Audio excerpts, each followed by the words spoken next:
নমস্কাৰ সতীৰ্থসকল CAA কা অসমত বলবৎ হৈ গল আৰু এই কাৰ যি জুই এই জুইকুৰা কিন্তু অসমীয়াৰ মনত উমি উমি জ্বলি আছে আৰু ইয়াৰ মাজতেই আৰু বৰ্তমান যেহেতুকে নিৰ্বাচনী পৰিবেশ নিৰ্বাচনৰ এক বাতাবৰণ ইয়াৰ মাজতেই এটি গোপন তথ্য ফাদিল হৈছে কেন্দ্ৰ আৰু ৰাজ্য চৰকাৰৰ মাজৰ যি এটা গোপন অভিসন্ধি চলি আছে এই অভিসন্ধিৰ এটা তথ্য ফাদিল হৈছে মই সেই তথ্যটো দেখুৱাবলৈ যত্ন কৰিম আপোনালোকক যিটো সময়ত নেকি মুখ্যমন্ত্ৰী গৰাকীয়ে দম্ভালি মাৰি কৈ আছে যে অসমত কোট লাখ লাখ শৰণাৰ্থী বিদেশী আহিল কোৰ পৰা আহিছে যেহেতুকে নাই এটো এটা ফাকি বুলি তেখেতে ক'ব বিচাৰিছিল একোৱে নহয় বুলি ক'ব বিচাৰিছিল বুজাব বিচাৰিছিল অসমবাসীক যদি একোৱে নহয় কিন্তু একপক্ষীয়ভাৱে কিয় জাপি দিয়া হল ইয়াৰ আৰত এটা কিবা ৰহস্য যে আছে এটো সঁচা কথা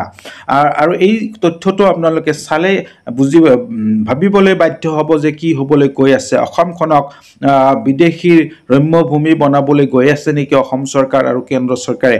তো এই তথ্যটো আপোনালোকক মই দেখুৱাম যদি চেনেলটোত প্ৰথম হৈ থাকে তেন্তে সাবস্ক্ৰাইব কৰিবলৈ নাপাহৰিব কিৰেণ ৰিজিজু অৰুণাচলৰ যি কেন্দ্ৰীয় মন্ত্ৰী কিৰেণ ৰিজিজু তেখেতে এক তথ্য ফাদিল কৰিছে তেখেতে প্ৰেছ মিটৰ আগত বহু কথা কৈছে এইখিনি আপোনালোকে চালে নিশ্চয় ভাবিবলৈ বাধ্য হ'ব আহকচোন চাই লও কিৰেণ ৰিজিজু ডাঙৰীয়াই কি ক'লে अगर CAA पहले होता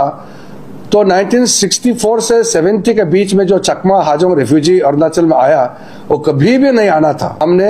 चकमा हाजोंग को हाथ जोड़ करके बता दिया है कि CAA कानून लाया है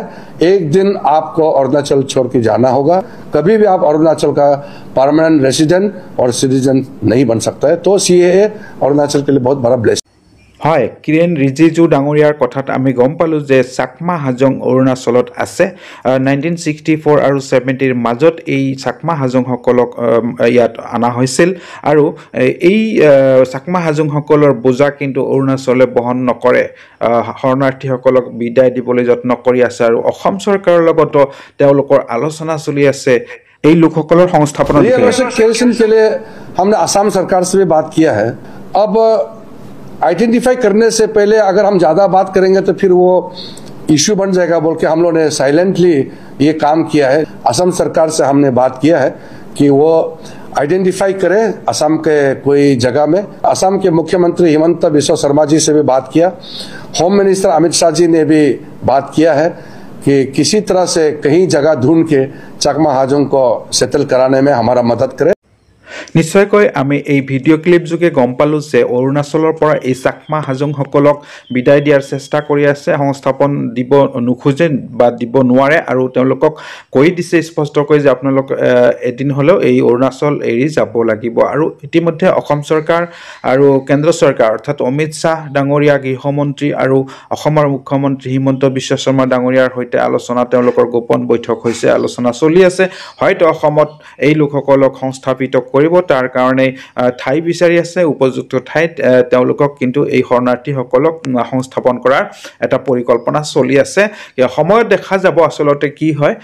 এই লোকসকলৰ চাকমা সকল হৈছে বৌদ্ধ লোক আৰু হাজং সকল হৈছে হিন্দু তো এই যি অভিসন্ধি অসম চৰকাৰ আৰু গৃহমন্ত্ৰী অমিত শাহ ডাঙৰীয়াৰ যি এটা অভিসন্ধি এটো কিন্তু আসলতে কিবা এটা ৰহস্য যে আছে সেইটো ঠিক নহলে কিয়নো এনেদৰে জাপি দিবলগীয়া হয় এয়া কিন্তু বিচাৰ্য বিষয় সময়ত গোটেইখিনি ফাদিল হ'ব আৰু স্পষ্ট হৈ পৰিব কি স্থিতি গ্ৰহণ কৰে অসম চৰকাৰে ধন্যবাদ জয় আই অসম